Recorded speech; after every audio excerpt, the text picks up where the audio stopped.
अस्सलाम वालेकुम, कैसे हैं आप सब? Welcome back to my channel. जो हमारी बाबर आज़म साहब हैं, वो राइट नाउ पिंडी में मौजूद हैं। कल हमने बात की थी कि भाई पेशावर ज़मीं की टीम आज शायद ट्रेनिंग करेगी।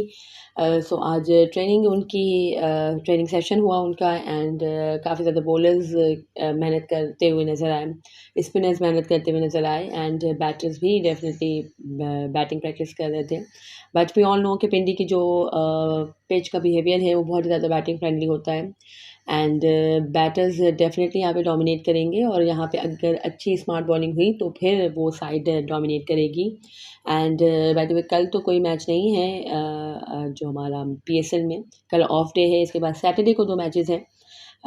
पेशावर ज़ल्मी वर्सेस लाहौर कलंदर्स का एक मैच है एंड इसके अलावा जो हमारे Islamabad United versus Quetta Gladiators का मैच है। बट एक बुरी खबर ये है कि भई सैटरडे को पिंडी में बारिश की पेशन गोई है एंड मतलब खबरें इसी तरह की हैं कि बहुत ज़्यादा हेवी रेन की पेशन गोई है। दैट्स व्हाई दोनों मैचेस वॉश आउट हो सकते हैं। सो अल्लाह ना करे ऐसा हो, अगर तो हुआ तो फिर खैर कोई थोड़ा-सा मज़ीद पॉइंट्स टेबल में एक है कि कुछ प्रॉब्लम हो जाएगी। ज़ल्मी के लिए भी डेफ़िनेटली प्रॉब्लम होगी।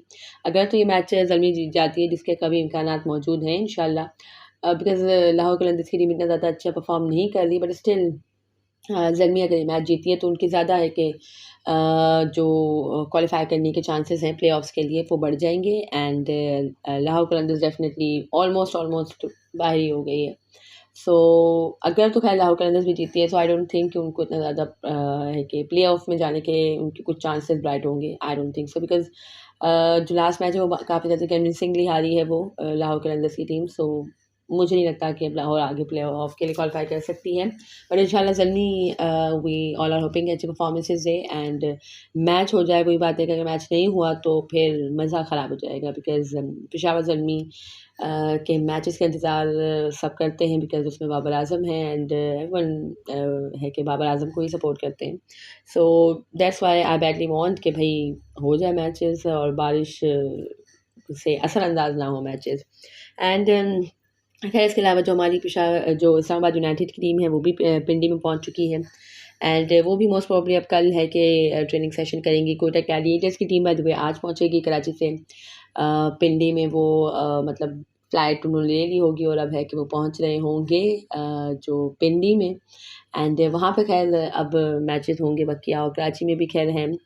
और इसके अलावा जो पावर प्ले के हवाले से बात कर लेते हैं कि भई कल हमने बात की थी कि जो ज़ल्मी का टॉप ऑर्डर है वो किस तरह से परफॉर्मेंसेस दे रहा है एंड सबसे ज़्यादा खैर अच्छा स्ट्राइक रेट के साथ अच्छी जो एवरेज के साथ ज़ल्मी का जो टॉप ऑर्डर है या जो 1 2 3 बैटर्स हैं जिसमें बाबर आज़म, साइमन, हारिस आते हैं, तो अच्छी परफॉर्मेंसेस दे रहे हैं वो and they are top of the table. And आज हम बात करते हैं उनके जो पावर प्ले की यानी बॉलिंग की बात करते हैं, तो उसमें ल्यूक वुड का जो उनके 5 मैचेस में विकेट्स भी खैर उनकी 5 ही हैं 5 मैचेस में एंड जो उनका इकॉनमी है वो बहुत ज़्यादा अच्छी है। पावर प्ले में 5.38 की इकॉनमी कैरी करना अच्छी बात है एंड ल्यूक वुड ने खैर एट टाइम्स अच्छी बॉलिंग की है ज़ल्मी के लिए, बट वही बात है कि इतनी ज़्यादा कंसिस्टेंट परफॉर्मेंस उनकी नहीं आती है। अगर कंसिस्टेंट आ गई so well and good for Zalmi and it should be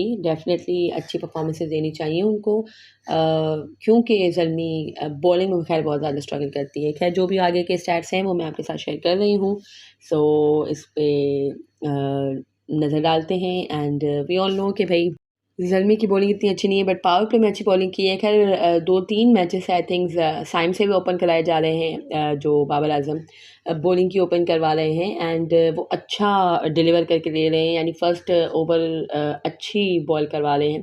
तो इस वजह से भी है कि फिर सेकंड ओवर में ल्यूक बढ़ाते हैं, थोड़ा सा प्रेशर बिल्ड होता है, तो मज़ीद है कि उनको थोड़ी सपोर्ट मिलती है, but still he is doing well in power play specially and average उनकी 14 की है एंड 5 विकेट्स उन्होंने ली हुई हैं 5 मैचेस में इन पावर प्ले। 5.75 की उनकी इकॉनमी है, स्ट्राइक रेट 14 का है। इसके बाद आते हैं डेविड विली जिन्होंने 4 विकेट्स ली हैं एंड इकॉनमी उनकी हाई है 7.23 की उनकी इकॉनमी है। एवरेज भी उनकी डेफिनेटली हाई है 23 की एंड इसके अलावा मोहम्मद अली जो कि अच्छी बॉलिंग करवाते हुए आ रहे हैं, उनका भी इकॉनमी अच्छी है 6.180 उनकी इकॉनमी है, 3 विकेट्स हैं उनके नए बॉल से, एंड जो एवरेज है वो 22 की है। यानी जो सबसे बेस्ट है, then comes Zameer Hamza and then Zaman Khan, but जो सबसे बेस्ट है वो न्यूपोर्ट का है, and good for Zalmi, and आगे भी खैर वो अच्छी परफॉर्मेंसेज दें तो अच्छा होगा ज़ल्मी के लिए, जैसे कि हमने पहले भी बात की। एंड इसके अलावा भी खैर जो हमारे इमाद वसीम साहब हैं, the number 1 all rounder in the world, एक अनवांटेड रिकॉर्ड उन्होंने अपने नाम कर लिया है। पीएसएल में मोस्ट डक का रिकॉर्ड उनके पास है। अब तक वो 12 डक्स कर चुके हैं, आई थिंक 2 या 3 तो इसी पीएसएल में आई हैं। सो अभी तक वो 12 डक्स कर चुके हैं इमाद वसीम साहब, एंड इसके बाद जो सेकंड मोस्ट डक्स का रिकॉर्ड है वो Wahab Riaz, the sports minister, Punjab sports minister, उनके पास है। देन कामरान इकमल साहब आते हैं। खैर अगर जो ड्रॉप कैचेस का मामला होता तो शायद कामरान इकमल साहब ऑन टॉप नज़र आते हैं आपको, लेकिन अब यहाँ पे वो नंबर 3rd पे विराजमान हैं। उन्होंने 8 बार डक्स किए हैं पीएसएल में। देन कम्स हमारे जो बाबर आजम साहब भी खैर इसी में हैं, 7 डक्स किए उन्होंने अभी तक पीएसएल में। बट खैर बाबर आजम सबसे ज़्यादा रन भी बनाए हैं पीएसएल में, सबसे ज़्यादा तेज़ तरीन 3000 रन भी उन्होंने कंप्लीट किए हैं, सबसे ज़्यादा रन भी उन्होंने ही बनाए हैं। तो फिर मतलब बाबर आजम पे ज़्यादा बात नहीं होनी चाहिए, because it happens in the game of cricket. I mean एक टाइम पे आप अच्छा करते हो, एक टाइम पे बाजू का डक भी हो जाता है। सो इतना ज़्यादा कोई बाबर आजम को ब्लेम करने की ज़रूरत नहीं है, बिकॉज मतलब जो बाकी जो प्लेयर्स हैं उनकी एवरेज भी आपके सामने है। बाबर आजम माशाल्लाह सबसे हेल्दी एवरेज कैरी कर रहे हैं, सबसे ज़्यादा रन्स उन्होंने बनाए हुए हैं, fastest 3000 runs.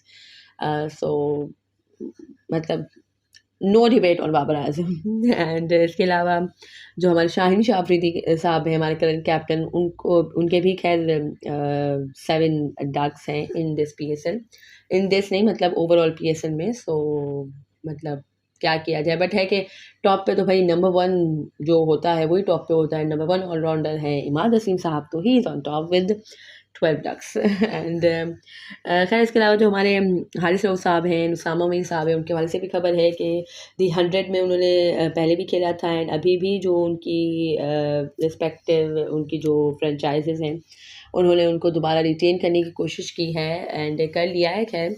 And Haris Rauf पे तो खैर कुछ लीग्स खेलने का बैन भी था, बट जून तक बैन था, एंड जून में वर्ल्ड कप भी होने वाला है। अभी तक तो मोहतरम इंजर्ड करवा के बैठ गए हैं अपना शोल्डर, एंड पीएसएल से तो खैर वो आउट हो ही चुके हैं, इसके बाद वाली सीरीज से भी आउट हो चुके हैं।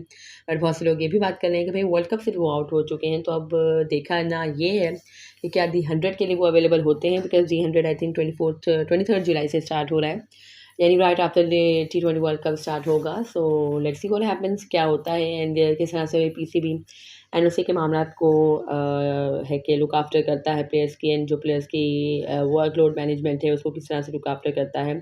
सो looking forward for it, and Usama Mir के हवाले से तो खैर इतना ज़्यादा कोई प्रॉब्लम नहीं है, बिकॉज मतलब वो हमारी रेगुलर टीम का हिस्सा नहीं है भी खैर स्पिनर। बॉलर्स को खैर ज़्यादा है कि फिटनेस की ज़रूरत होती है, स्पिनर के मामले में थोड़ा इतना ज़्यादा है कि इंजरी के मसाइल नहीं होते उनको। So that was it from this video. अगर आपको मेरी ये वीडियो पसंद आई हो तो इसे लाइक कीजिएगा, share it with friends and family, and do subscribe to my channel for more such content. अल्लाह हाफिज़।